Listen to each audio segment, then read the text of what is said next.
Ajo që e bën më të fortë këtë protestë është rezistenca juaj.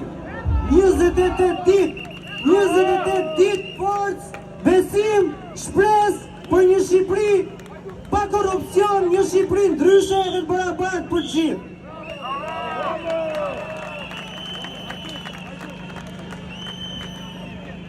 A dini ju se pas datës 20 të çdo muaji në spitalet shqiptare ndërpriten analizat?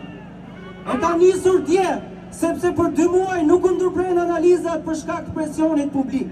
A imagjinoni do të shkosh në spital, shtrohesh dhe të ndërpresin analizat rutin që bëhen. Të shkosh në spital, sot në spitalin onkologjik nuk e ilaçe. Mungon acidi folimik aty, tek neurokirurgjia mungon një medikament tjetër.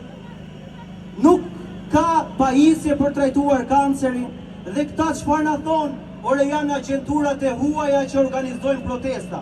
Ore agenturat e huaja i lanë spitalet pa ilaçe. Agenturat e huaja i lanë spitalet pa pajisje. Agenturat e huaja e shpopulluan këtë vend. Agenturat e huaja i ngritën çmimet e ushqimeve më të shtrejta se në Itali. Agenturat e huaja i lanë pensionet aq të ulta sa që një pensionist nëse nuk ka ndihmën e fëmijëve të tij nuk ja del dot ble ilaçe. A është kjo historia jonë? A është kjo e vërteta jonë? Prandaj ky shesh është qëndresa më e bukur që i ka ndodhur këtij vendi, sepse unë do vazhdoj ta përsëris që këtë popull ton shesh nuk e ka thirrur partia siç ka ndodhur në 36 vite, por e ka thirrur Shqipëria për hallet e shumta me të cilat ne ndeshemi për ti.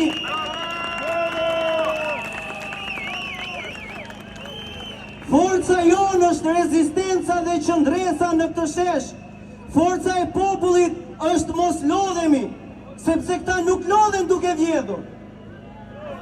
Këta nuk lodhen duke vjedhur me koncesione, duke vjedhur tek para të cilat do duhet shkojnë tek spitalet.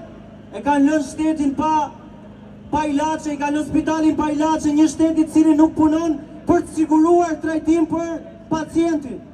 Ka rënë sistemi. Kush nga ju ka shkuar në spital dhe ka dhënë lekë për të bërë operacionin ose për të marrë shërbimin drejt dorën? A e shikoni? Kjo është e vërteta juaj. Është e vërteta jonë të gjithëve neve, prandaj nuk mund të vijojmë më kështu.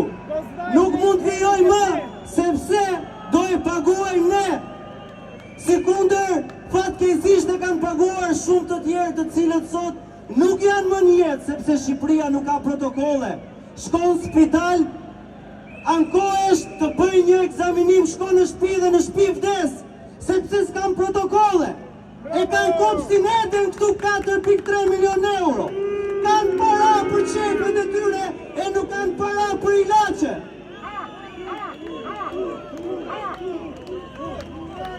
Gjithë se cili duhet ta mendoj vetë, nuk ka nevoj për bindje. A është i kënaqur në Shqipëri, teksa ka spitalet pa ilaçe, spitalet pa pajisje, nuk ka arsim, teksa ka shpopullim. A dini diçka? Për para pak ditësh, një punonjës mjek më thot, a e di sa të moshuar kanë Shqipëri të cilët vdesin të vetmuar dhe i gjenë pas 10 ditësh, sepse i kanë fëmijët në emigrim dhe nuk ka kusht kujdeset për ta.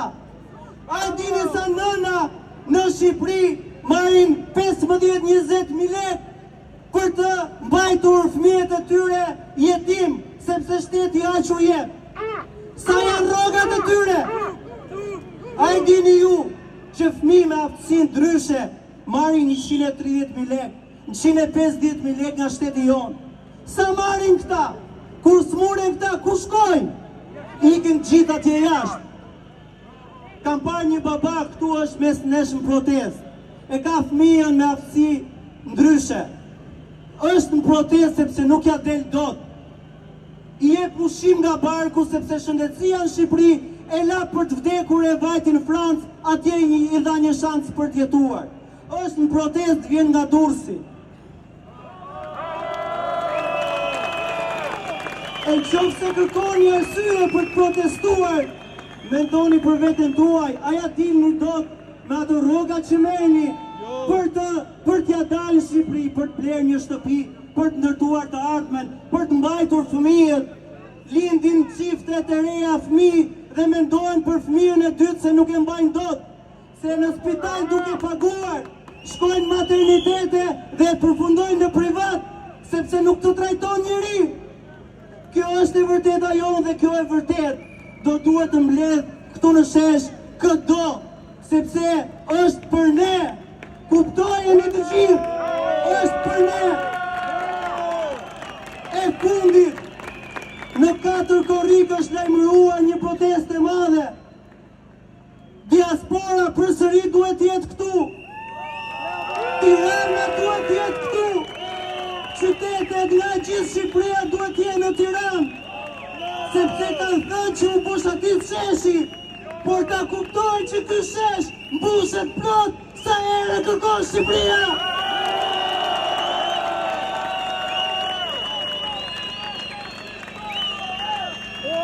Është mundësia e fundit për të gjithë ne, për të ardhmen tonë, kundër kësaj politike 36 vjeçare që nuk në ka dhënë asnjë të ardhme, por në ka bërë që të ikim jashtë Shqipërisë.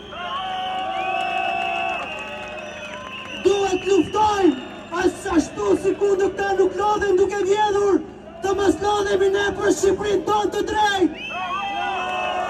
Zoti ju bekov Shqipërinë dhe Zoti ju bekov gjithëve për rezistencën, për forcën, për dashurinë që tregoni për atë flamur, për familjet tuaja, familjet tona. Është rezistenca më e bukur që ka parë ndonjëherë Shqipëria. Është rezistenca për